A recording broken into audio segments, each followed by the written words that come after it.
আসসালামু আলাইকুম ওরহমতুল্লাহ। প্রিয় দর্শক, আজকে 12ই সেপ্টেম্বর রোজ শুক্রবার আমরা কিন্তু আসছি সেই নাজিপুর বাজার চাষকর বাজার গুরুদাসপুর নাটোর। তো প্রিয় দর্শক, আজকে দেখা সব থেকে বেশি পাট আমদানি হয়েছে আমাদের এই চাষকর বাজারে।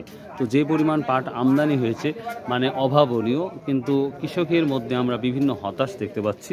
কৃষকেরা সেইভাবে খুশি হচ্ছে না, কারণ পাট এর আগে 2-1 হাট আগে যেভাবে কেনাবেচা হয়েছে এবং ওনারা আসছে এবং খুব আনন্দের সহিত পাট বিক্রি করছে, কিন্তু সেই আনন্দটা এখন আমরা কৃষকের মধ্যে দেখতে পাচ্ছি না, দেখতে পাচ্ছি না। দেখতেই পাচ্ছেন একেবারেই ফাঁকা পড়ে আছে, কিন্তু প্রচুর পরিমাণ আমদানি।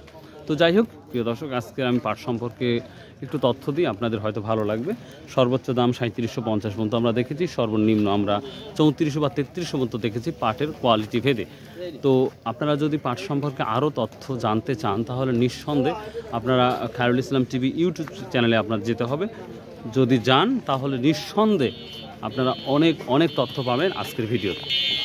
তো লো কোয়ালিটি পাট 3300 টাকা, আর উপরে 3750 টাকা সর্বোচ্চ যাচ্ছে। তো পুরো ডিটেল যদি আপনারা আরও দেখতে চান বা শুনতে চান তাহলে নিঃসন্দেহে আপনারা খায়রুল ইসলাম টিভি ইউটিউব চ্যানেলে যান, তাহলে সকল তথ্য পেয়ে যাবেন। তো ভালো থাকুন, সুস্থ থাকুন। আসসালামু আলাইকুম ওয়া রাহমাতুল্লাহ।